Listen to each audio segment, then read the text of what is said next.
Assalamualaikum warahmatullahi wabarakatuh. Kisah Ya'juj Ma'juj. Kami tegaskan di sini bahwa Ya'juj dan Ma'juj adalah bangsa manusia. Pemirsa, saksikanlah video ini hingga selesai supaya pemirsa dapat menyimpulkan secara utuh isi yang terkandung di dalam video ini berkenaan dengan siapakah sosok Ya'juj wa Ma'juj itu.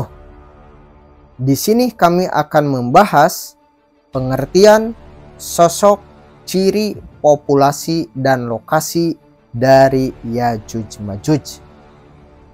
Ya'juj Ma'juj, tahukah kalian bahwa Ya'juj Ma'juj bukanlah makhluk mitos?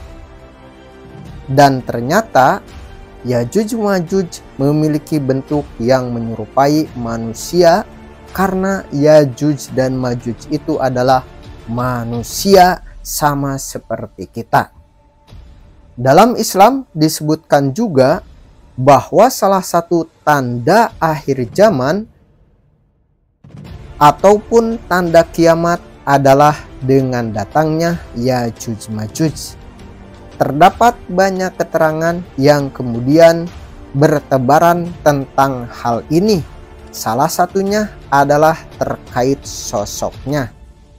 Pada kesempatan kali ini kita akan membahas lebih lanjut tentang Ya'juj wa Ma'juj, mulai dari pengertian hingga ciri-cirinya.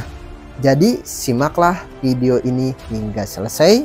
Jangan lupa untuk subscribe, like, share, dan menghidupkan notifikasi tanda loncengnya supaya menjadi ilmu yang bermanfaat bagi pemirsa. Ya'juj wa Ma'juj adalah sebutan untuk kaum keturunan Nabi Adam alaihissalam yang kemudian menjadi salah satu pertanda datangnya hari kiamat. Pada umumnya, mereka digambarkan sebagai kaum yang gemar membuat kerusakan di muka bumi. Tak ada yang dapat menghalangi kedatangannya kecuali hanya Allah Subhanahu wa Ta'ala.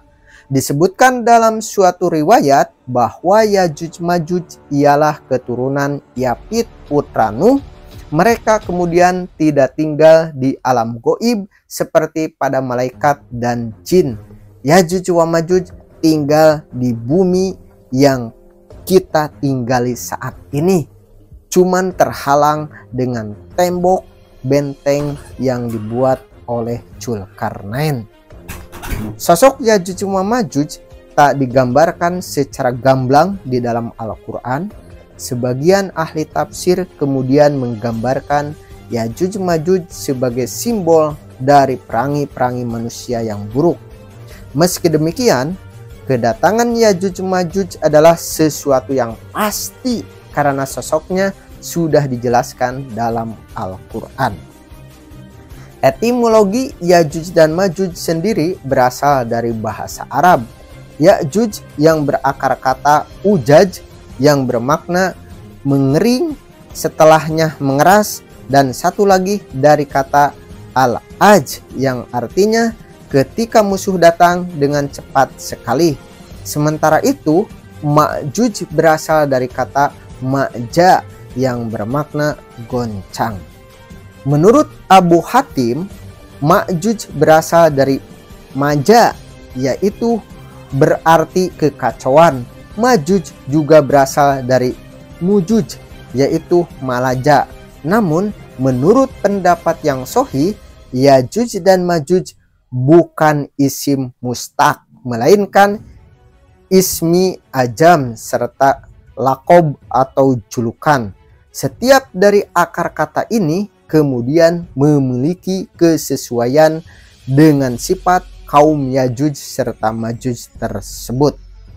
Menurut para ulama, Ya'juj dan Ma'juj kemudian memiliki arti mengeras secara natural serta mereka datang dengan cepat kemudian tergesa-gesa, kemudian membuat keadaan menjadi goncang hingga tak ada orang yang sanggup menghadapi mereka. Maka banyak orang yang harus lari dari mereka.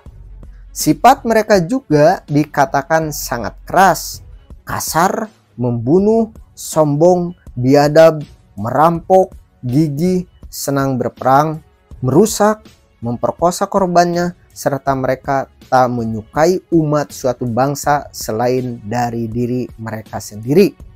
Kesombongan ini kemudian digambarkan juga di dalam sebuah hadis Nabi Muhammad Shallallahu Alaihi Wasallam. Ketika mereka berhasil membunuh seluruh penduduk bumi, maka mereka juga melemparkan anak panah dan tombak ke atas awan.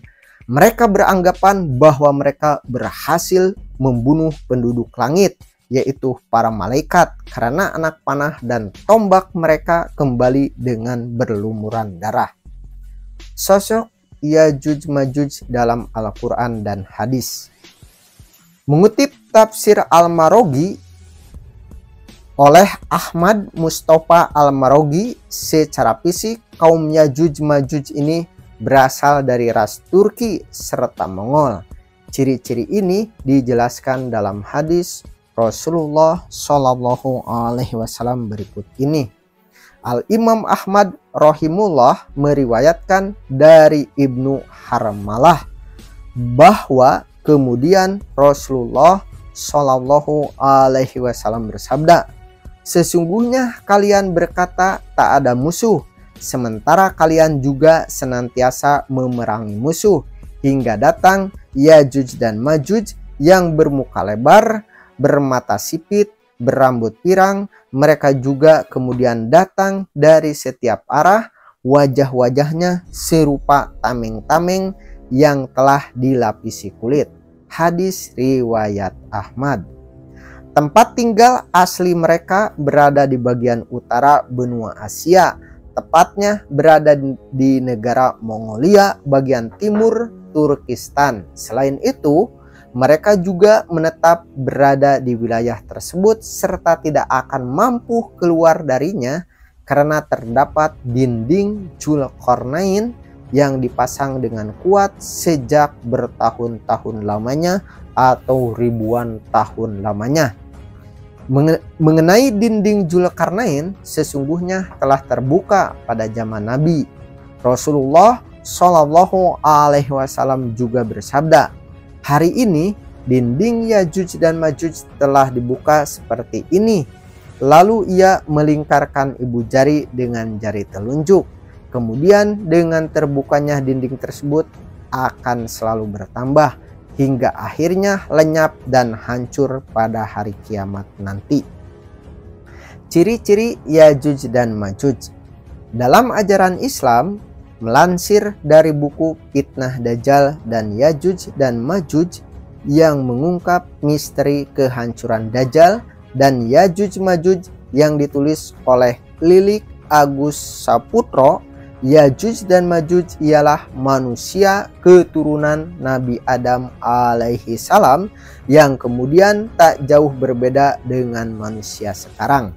Namun yang membedakannya ada pada sifatnya yang jahat, serakah, suka menghasut, kejam, serta licik yang dimiliki kaum Yajuj serta Majuj. Bahkan disebut-sebut juga dalam sabda Rasulullah Shallallahu Alaihi Wasallam bahwa mereka kemudian termasuk ke dalam barisan-barisan pasukan penghuni neraka.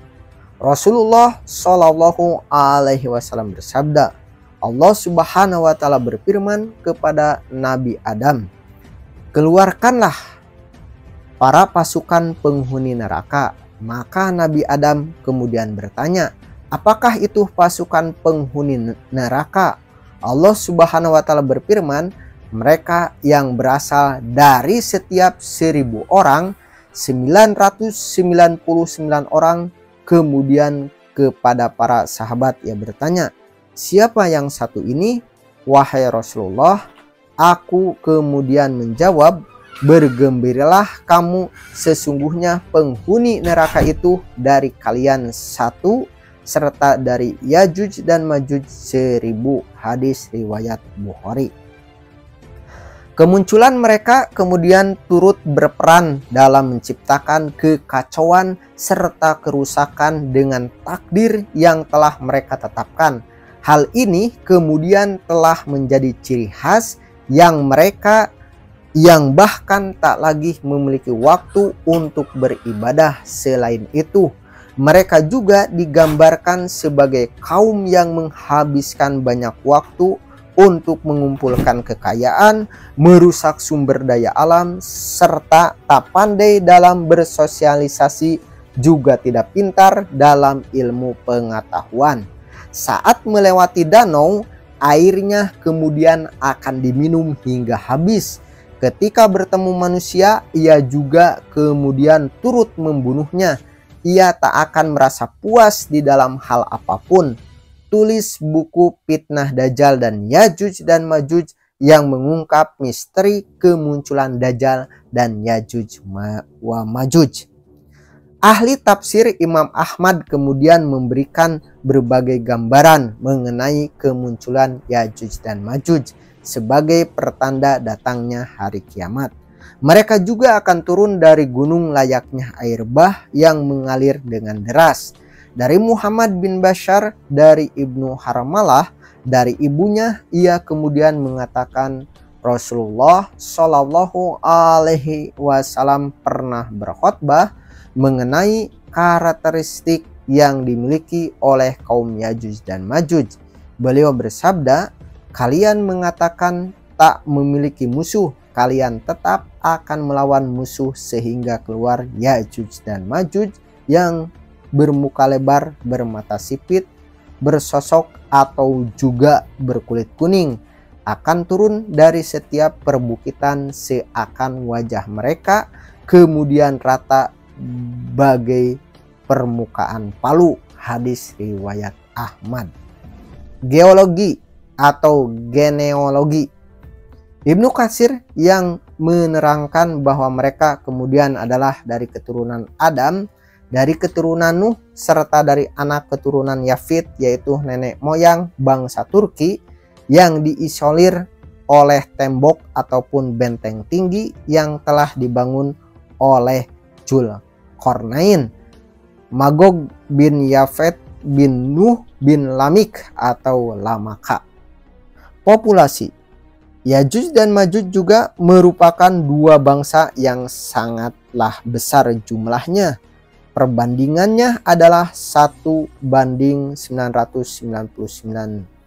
antara manusia umumnya dengan Yajuj serta Majuj. Mereka juga disebutkan sebagai mayoritas para penghuni neraka. Serta kedua suku ini yang disebutkan berada dekat di masa Nabi Musa berdakwah. Abdullah bin Amr juga berkata bahwa salah seorang darinya kemudian tidak akan mati kecuali ia kemudian telah memiliki keturunan sejumlah 1000 ataupun lebih. Wujud. Meskipun mereka berasal dari jenis manusia, tetapi mereka juga memiliki sifat khas yang berbeda dari manusia pada umumnya. Ciri utamanya diantaranya adalah perusak serta jumlah mereka yang sangat besar. Sehingga ketika mereka semua turun dari gunung seakan-akan seperti air bah yang mengalir.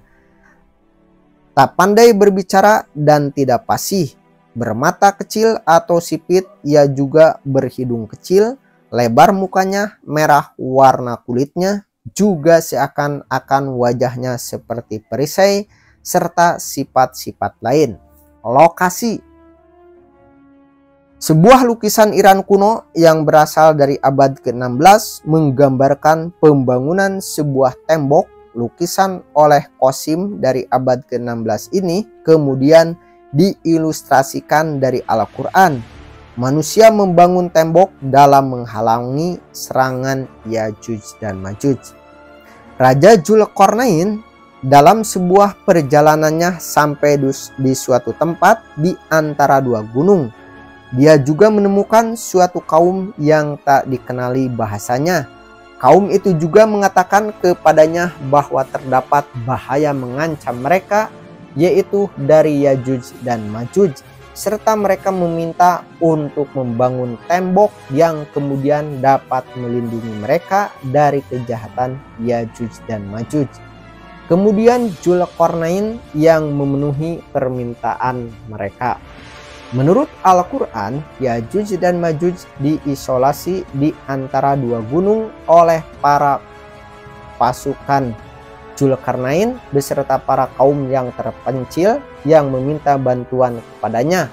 Mereka juga meminta Dzulqarnain untuk membangun dinding pembatas supaya kedua suku ini tidak keluar dan membuat kekacauan kembali. Meski begitu, pada akhirnya mereka akan berhasil keluar dari dinding pembatas itu nanti menjelang hari kiamat tiba, dan termasuk tanda-tanda kiamat besar.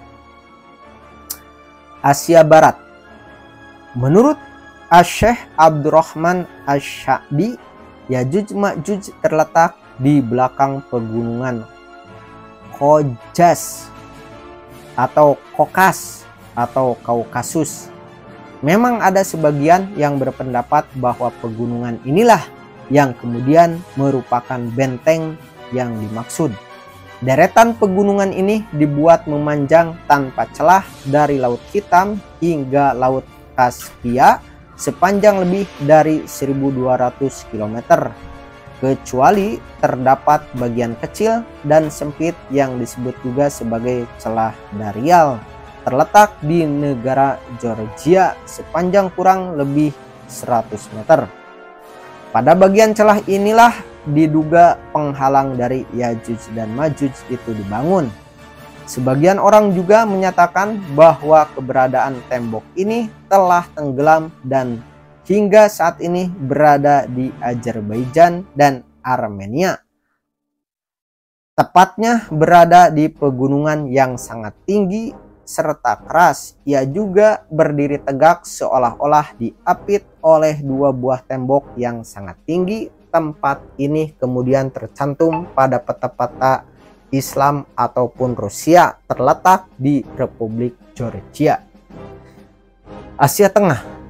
Menurut Al-Lajnah Ad-Daimah, mereka ini tinggal di benua Asia bagian utara Cina. Sementara itu, menurut Syekh bin Baz, ia berkata mengenai lokasi Yajuj Majuj letaknya ada di daerah timur dan mereka adalah bangsa Atruk atau Mongol yang juga termasuk ke dalam bangsa itu juga.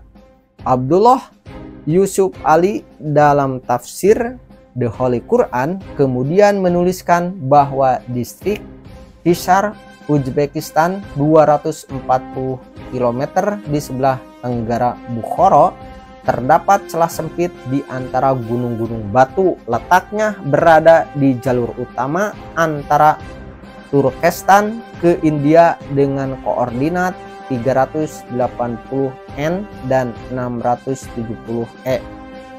Tempat ini bernama Bujgol karena dalam bahasa Turki, sedangkan orang Arabnya menyebut dengan nama Bab al-Hadid.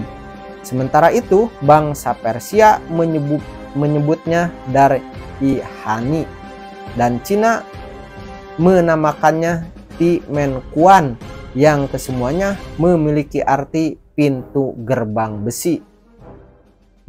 Demikian pembahasan tentang Yajuj wa Majuj beserta dengan ciri-cirinya. Semoga semua pembahasan di atas bisa bermanfaat dan juga menambah wawasan bagi kita semuanya.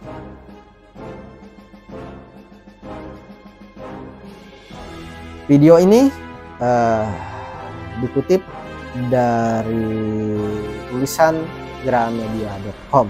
Mudah-mudahan bermanfaat. Wassalamualaikum warahmatullahi wabarakatuh.